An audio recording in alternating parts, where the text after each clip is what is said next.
Assalamualaikum warahmatullahi wabarakatuh. Saya Nusyairah Afifah binti Rusmadi bersama 3 orang ahli kumpulan Nurul Syuhada, Nurul Izzah dan Fatin Adila akan membentangkan tentang ilmu logik asas pendidikan pada masa kini.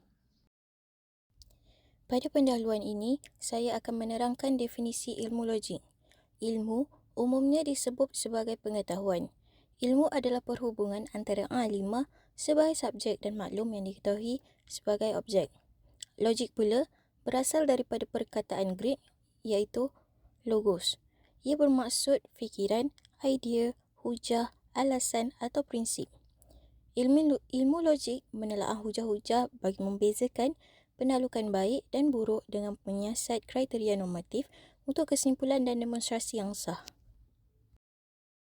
Falsafah ilmu terbahagi kepada 3 cabang iaitu epistemologi, aksiologi dan ontologi. Bahagian pertama, epistemologi, ia merupakan pengetahuan.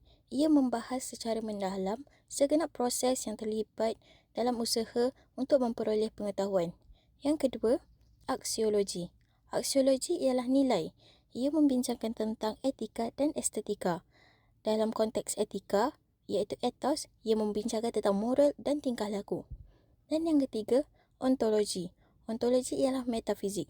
Ia membincangkan tentang sifat, asal-usul, kewujudan, kejadian, apa itu alam, apa itu Tuhan dan apa itu pemikiran dan sebagainya. Seterusnya kita melihat kepada logik. Logik pula terbahagi kepada 2, iaitu logik induktif dan juga logik diduktif.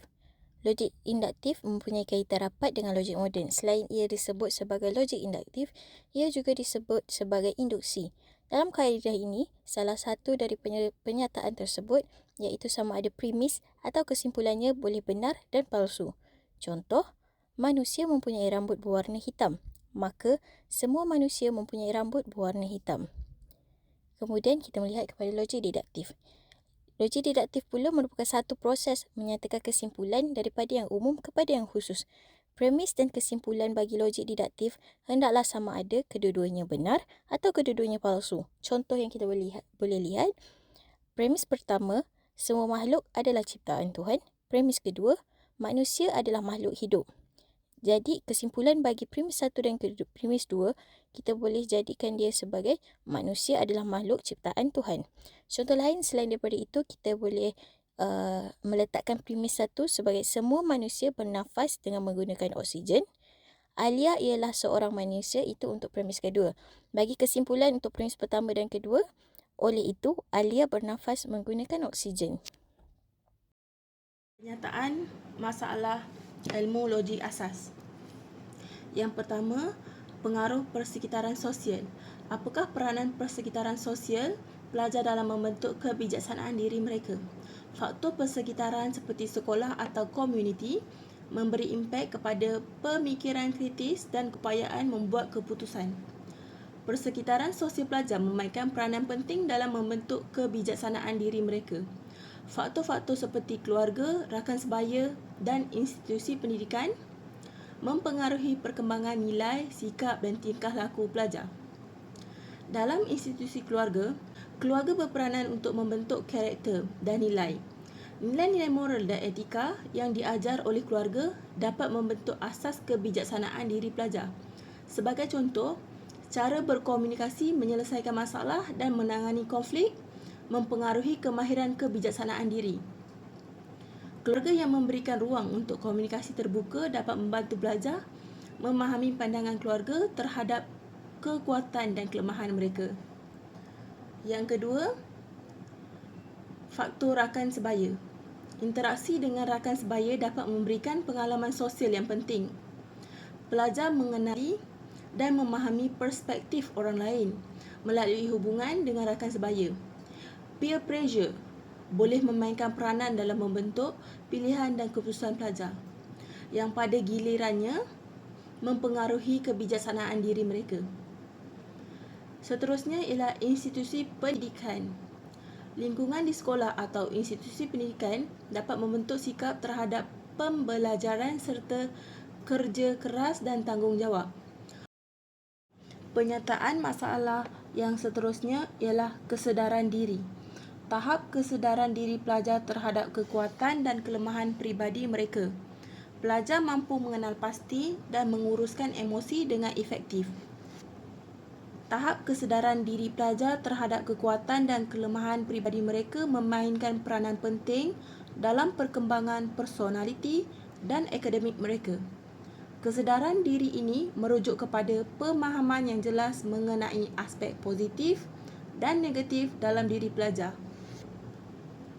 Berikut adalah beberapa faktor yang mempengaruhi tahap kesedaran diri pelajar terhadap kekuatan dan kelemahan diri.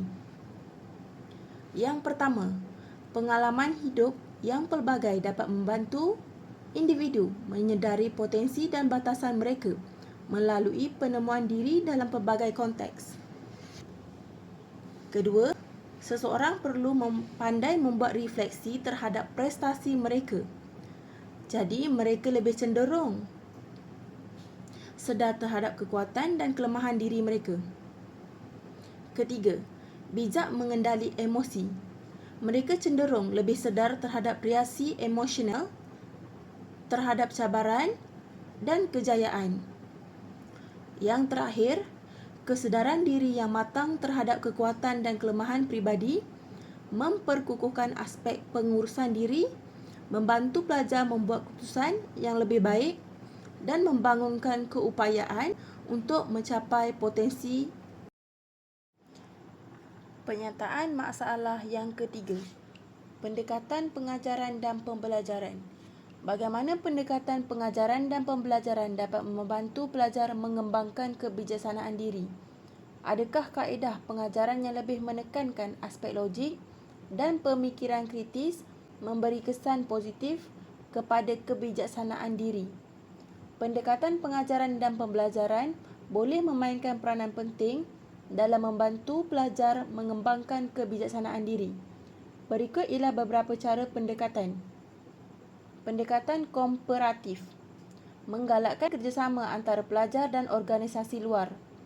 Pelajar bekerjasama dalam kumpulan untuk mencapai matlamat pembelajaran bersama. Merangsang perbincangan dan pertukaran idea. Pembelajaran berasaskan projek.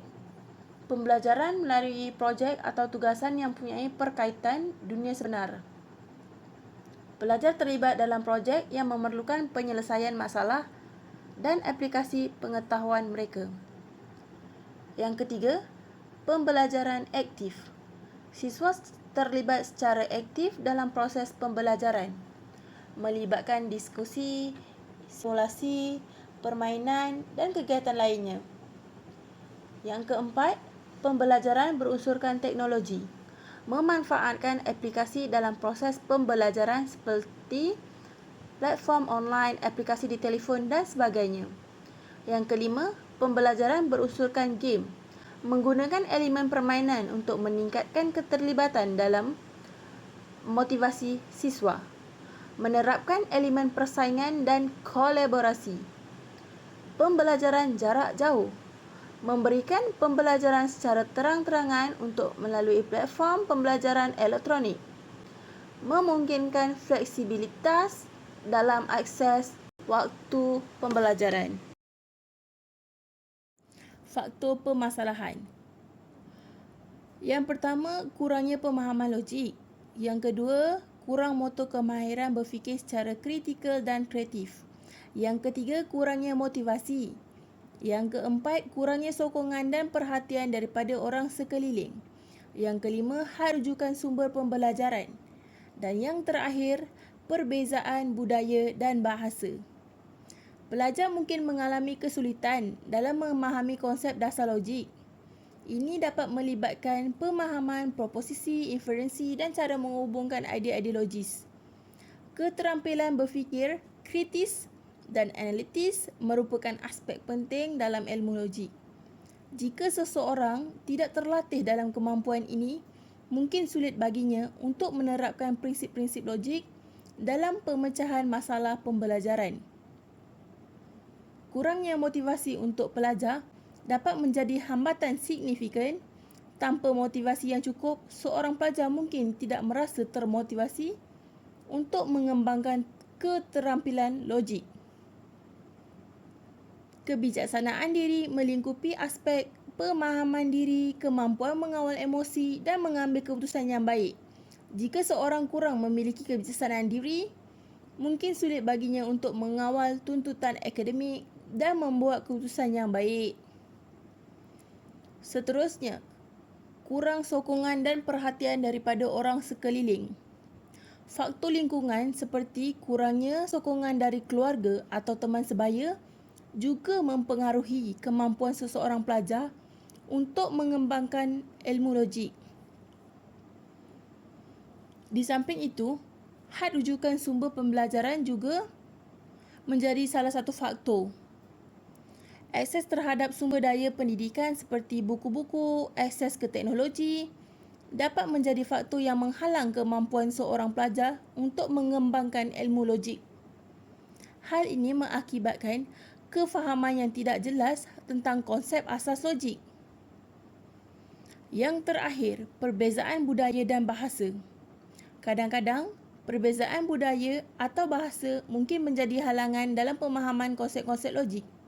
Misalnya, perbezaan bahasa atau terminologi dapat menyulitkan pemahaman yang mendalam. Untuk mengatasi permasalahan ini, penting untuk menyediakan lingkungan belajar yang saling bantu-membantu, mendorong dan memberi motivasi. Assalamualaikum warahmatullahi wabarakatuh. Nama saya Nurul Izzah binti Ismail. ID pelajar 20234299926.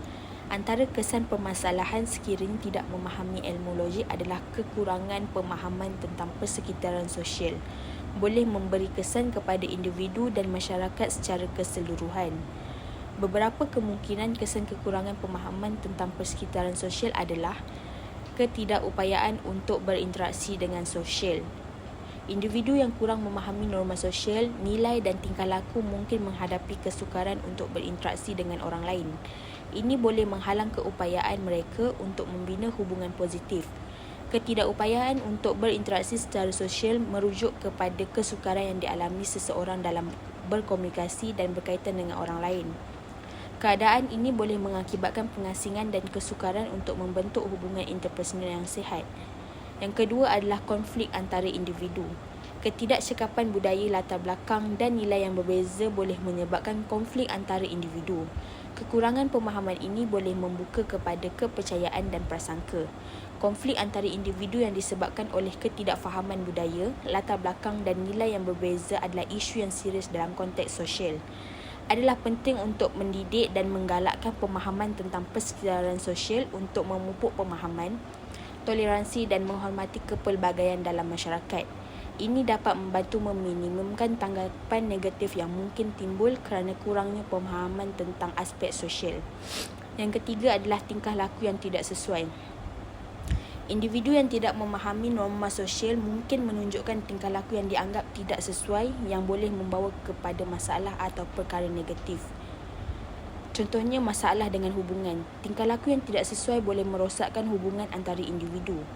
Orang lain mungkin berasa tidak selesa atau kesal dengan tingkah laku yang menimbulkan ketegangan dalam hubungan. Yang kedua adalah masalah dengan kerja. Dalam persekitaran kerja, tingkah laku yang tidak sesuai boleh memberi kesan yang serius. Ini boleh menyebabkan konflik dengan rakan sekerja, atasan atau pelanggan yang boleh membahayakan kestabilan pekerjaan. Untuk mengatasi tingkah laku yang tidak sesuai adalah penting untuk menyediakan pendidikan dan bimbingan yang sesuai yang berkaitan dengan norma sosial. Terapi atau galakan kesihatan mental juga boleh membantu individu memahami dan menguruskan tingkah laku mereka. Pendidikan awal tentang norma sosial dan etika juga boleh membantu mencegah tingkah laku yang tidak sesuai daripada berlaku dalam masyarakat. Yang kedua adalah masalah yang berkaitan dengan kekurangan kesedaran diri boleh memberi kesan yang besar kepada kehidupan seseorang. Berikut adalah beberapa kesan masalah terhadap kekurangan kesedaran diri. Yang pertama adalah tekanan mental dan emosi. Kekurangan kesedaran diri juga boleh menimbulkan tekanan mental dan emosi. Seseorang mungkin berasa tidak berpuas hati dengan kehidupan mereka, tidak tahu apa yang mereka mahukan atau mengalami kekeliruan identiti yang boleh menyebabkan kemurungan. Yang kedua adalah kekurangan perkembangan diri. Kesedaran diri yang rendah boleh menghalang pertumbuhan dan perkembangan peribadi seseorang mungkin tidak dapat mengenal pasti di mana untuk berkembang dan akhirnya ini boleh menghalang pencapaian potensi maksimum. Yang ketiga adalah tiada keyakinan diri. Ketidakamanan diri boleh memberi kesan yang besar terhadap banyak aspek kehidupan seseorang. Berikut adalah beberapa tanggapan atau masalah yang mungkin timbul jika seseorang mengalami kekurangan keyakinan diri. Contohnya adalah kesukaran membuat keputusan. Orang yang tidak yakin mungkin mengalami kesukaran membuat keputusan kerana takut membuat kesilapan atau merasa tidak dapat membuat keputusan yang tepat. Contoh yang kedua adalah kekurangan keupayaan untuk mencapai matlamat. Orang yang kurang keyakinan diri mungkin sukar untuk menetapkan matlamat yang diinginkan dan merasa tidak dapat mencapainya. Mereka mungkin takut merasakan kegagalan. Contoh yang ketiga adalah kesulitan dalam hubungan interpersonal. Kurangnya keyakinan diri dapat mempengaruhi hubungan interpersonal. Seseorang mungkin merasa tidak cukup baik untuk orang lain atau sulit membuka diri dalam hubungan. Yang ketiga adalah pendekatan pengajaran dan pembelajaran yang kurang efektif. Ketidakminatan dalam pembelajaran boleh menjadi masalah serius dalam pendidikan. Pendekatan yang membosankan atau kurang menarik boleh membuat pelajar kehilangan minat dan motivasi untuk belajar. Beberapa faktor yang boleh menyebabkan ini tidak berminat termasuklah kaedah pengajaran yang membosankan. Kaedah pengajaran yang membosankan dan terlalu rutin boleh membuat pelajar berasa bosan. Sekiranya bahan diajar dengan cara yang sama secara berterusan tanpa variasi, pelajar mungkin kehilangan minat. Contoh yang kedua adalah kekurangan penggunaan teknologi atau alat pembelajaran inovatif. Dunia sekarang berkembang dan pelajar sering lebih berminat dengan kaedah pembelajaran yang melibatkan teknologi atau alat pembelajaran inovatif. Yang kedua adalah kurangnya penerapan teknologi. Kekurangan penerapan teknologi dalam konteks pendidikan boleh memberi kesan negatif terhadap perkembangan pelajar. Berikut adalah beberapa akibat yang mungkin dari kekurangan integrasi teknologi dalam pembelajaran. Contohnya adalah kekurangan pembangunan kemahiran digital. Teknologi adalah sebahagian daripada kehidupan seharian dalam era digital. Kurangnya pendedahan dan penggunaan teknologi dalam pembelajaran boleh menyebabkan pelajar kurang berkembang dalam kemahiran digital yang sangat maju. Untuk menangani isu ini adalah penting bagi institusi pendidikan untuk merangka strategi untuk penggunaan teknologi yang berkesan dalam pembelajaran. Latihan daripada guru, penyediaan akses yang mencukupi kepada teknologi dan pembangunan kurikulum yang mengintegrasikan alat digital dapat membantu mewujudkan persekitaran pembelajaran yang lebih dinamik dan relevan dengan keperluan pelajar dalam era digital ini. Yang ketiga adalah kekurangan kaitan dalam kehidupan semasa. Jika pembelajaran di sekolah tidak mempunyai hubungan yang cukup dengan kehidupan pelajar, ini boleh menyebabkan pelbagai tanggapan atau kesan negatif. Beberapa akibat kekurangan hubungan dengan kehidupan semasa termasuklah dengan bahan pembelajaran yang tidak relevan. Pelajar mungkin menganggap bahan pembelajaran sebagai tidak relevan dengan kehidupan seharian mereka. Ini boleh menjadikan mereka kurang berminat dan sukar untuk melihat nilai atau faedah pelajaran yang diajar. Contoh kedua adalah ketidakupayaan untuk menghubungkan teori kepada amalan. Kekurangan kaitan dengan kehidupan semasa boleh menyukarkan pelajar untuk mengaitkan teori-teori yang mereka pelajari kepada situasi dunia sebenar. Ini boleh menjejaskan pemahaman mereka tentang bagaimana konsep boleh digunakan dalam kehidupan seharian. Untuk mengatasi masalah ini, pendidik perlu mereka bentuk kurikulum dan kaedah pengajaran yang boleh mewujudkan hubungan yang lebih dekat dengan kehidupan pelajar. Integrasi kajian kes sebenar, projek kehidupan sebenar dan pengalaman praktikal dapat membantu meningkatkan kaitan pembelajaran dengan kehidupan seharian pelajar serta meningkatkan motivasi dan pemahaman mereka tentang bahan pembelajaran. Kepentingan ilmu logik terhadap pelajar adalah dengan berfikir secara sistematik adalah kemahiran yang sangat penting dalam pembelajaran dan kehidupan seharian. Pemikiran secara sistematik melibatkan keupayaan untuk mengatur dan menganalisis maklumat secara logik, mengenal pasti corak dan mereka bentuk dan melaksanakan penyelesaian kepada masalah. Kemahiran berfikir secara sistematik bukan sahaja relevan dalam konteks akademik. tetapi juga tidak ternilai dalam kehidupan seharian, baik dalam menangani masalah peribadi dan dalam mengatasi cabaran profesional. Yang kedua adalah membantu pelajar dalam membezakan antara kebenaran dan kesilapan yang arif adalah bahagian penting dalam pembelajaran kritis dan pemahaman maklumat. Dalam zaman maklumat yang begitu cepat dan banyak, pelajar perlu dilengkapi dengan kemahiran untuk menilai kebenaran atau kebolehpercayaan maklumat yang mereka hadapi. Dengan memberi perhatian kepada kemahiran ini, pendidik dapat membantu pelajar bukan sahaja memahami maklumat, tetapi juga membezakan antara kebenaran dan kesilapan yang lebih dekat. Ia merupakan pelaburan dalam membentuk warga digital yang bijak dan berfikiran kritis.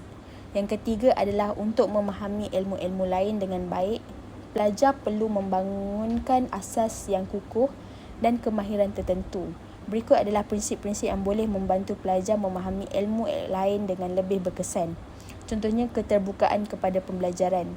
Bersikap terbuka kepada pengalaman pembelajaran baru dan sentiasa mencari pengetahuan. Keterbukaan untuk belajar adalah kunci utama dalam memahami pelbagai ilmu lain. Contoh yang kedua adalah kemahiran komunikasi. Kemahiran komunikasi sarjana secara lisan dan bertulis.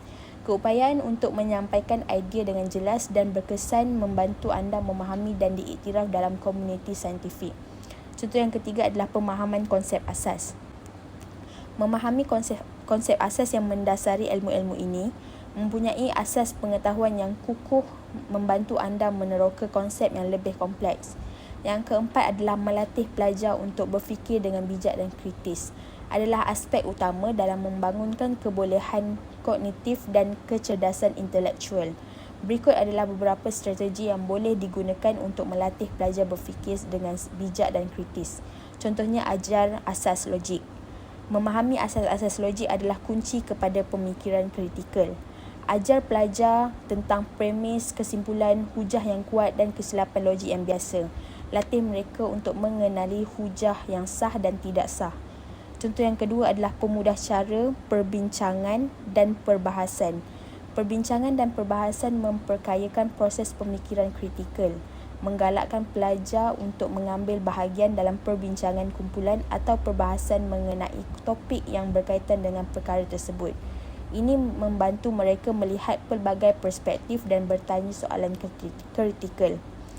Melatih pelajar untuk berfikir dengan bijak dan kritis adalah proses yang berterusan. Dengan mengukuhkan kemahiran ini, pelajar dapat meneroka, menganalisis dan memahami ilmu lain dengan lebih berkesan. Assalamualaikum, saya Nur Syuhada binti Ismail. Di sini saya akan menerangkan mengenai menyelesaikan kepada isu dan permasalahan. So, dalam konteks pendidikan, menyelesaikan masalah dengan mengikut prinsip logik tanpa mengira kaum boleh menggalakkan kesaksamaan, keadilan dan kemajuan pendidikan. Berikut ialah beberapa langkah yang boleh anda ambil. So, pertama adalah penilaian dasar pendidikan. Dengan menggunakan sains logik untuk menilai secara kritis dasar pendidikan sedia ada, pastikan bahawa dasar itu berdasarkan bukti dan logik yang kukuh dan bukan pada andaian atau prasangka tertentu. Seterusnya, pembangunan kurikulum inklusif. Dengan menggunakan prinsip logik untuk mereka bentuk kurikulum yang mencerminkan kepelbagaian dan keterangkuman. So, dengan memastikan bahan khusus tidak berat sebelah dan menyediakan peluang yang sama untuk semua pelajar tanpa mengira latar belakang mereka. So, ketiga adalah pemerkasaan guru. So, dengan melalui pendekatan logik, sediakan latihan kepada guru untuk mengenal pasti dan menangani berat sebelah dalam pengajaran mereka. Menyokong guru untuk mewujudkan persekitaran pembelajaran yang menyokong perkembangan semua pelajar tanpa diskriminasi. Seterusnya, penilaian adil. Dengan melaksanakan kaedah penggradan yang adil dan objektif, ia dapat memastikan dasar penggradan tidak menghukum atau memihak kepada pelajar berdasarkan faktor seperti jantina, bangsa dan latar belakang sosioekonomi. Seterusnya, dengan penglibatan ibu bapa dan komuniti. Dengan menggunakan logik untuk mereka bentuk program pelibatan ibu bapa dan komuniti yang inklusif dan membina, memastikan semua kumpulan mempunyai akses yang sama dan saksama kepada sumber pendidikan. Seterusnya adalah menggunakan data dan penyelidikan. So, dengan memanfaatkan data dan penyelidikan untuk membimbing keputusan dalam menangani isu pendidikan, pastikan dasar dan tindakan adalah berdasarkan bukti yang kukuh dan tidak mempengaruhi oleh stereotip atau prasangka. Seterusnya, membina persekitaran pembelajaran yang selamat dan menyokong. Dengan menggunakan logik, berusaha untuk mewujudkan persekitaran pembelajaran yang selamat, inklusif dan menyokong untuk semua pelajar tanpa mengira identiti dan latar belakang mereka. Seterusnya, dengan menyatupadukan sains inspirasi, di sini ia dapat disimpulkan dengan menyepadukan sains, prinsip, logik dalam konteks pendidikan. Kita boleh memastikan bahawa keputusan yang dasar pendidikan adalah berdasarkan pertimbangan yang rasional dan objektif. Dengan itu, mewujudkan sistem pendidikan yang lebih adil, saksama dan sama rata untuk semua individu. Kesimpulannya, dalam konteks menggunakan prinsip logik pada masa kini dalam pendidikan boleh dirumuskan ialah pendidikan yang lebih adil. Penyepaduan logik dalam dasar pendidikan membantu mewujudkan persekitaran pendidikan yang lebih adil, mengelakkan diskriminasi dan memastikan sama rata untuk semua individu. Seterusnya, dasar berasaskan bukti. So, dengan menggunakan logik dalam pembuatan dasar pendidikan membantu dalam membuat keputusan yang berdasarkan bukti dan analisis rasional, bukan berdasarkan andaian dan prasangka. So, seterusnya, pendidikan inklusif. Dengan mengaplikasikan logik membantu guru mereka bentuk pengajaran inklusif, merangkumi pelbagai perspektif dan latar belakang budaya untuk memastikan semua pelajar berasa dihargai dan diwakili. Seterusnya, penilaian objektif. Dengan logik membantu dalam proses penilaian yang objektif, ia dapat memastikan bahawa penilaian pelajar adalah berdasarkan pencapaian akademik dan bukan pada faktor yang tidak relevan seperti latar belakang sosial dan etnik. Seterusnya, dapat membangunkan persekitaran pembelajaran yang selamat. So, dengan pendekatan yang logik, persekitaran pembelajaran yang selamat dan inklusif boleh diwujudkan di mana semua pelajar boleh berkembang tanpa rasa takut dan diskriminasi. So, kesimpulan utamanya ialah menggunakan sains, prinsip logik dalam konteks pendidikan membuka peluang untuk mewujudkan persekitaran pembelajaran yang lebih adil, inklusif dan terbuka kepada semua individu tanpa mengira identiti dan latar belakang mereka. So, itu saja dari kami. Terima kasih.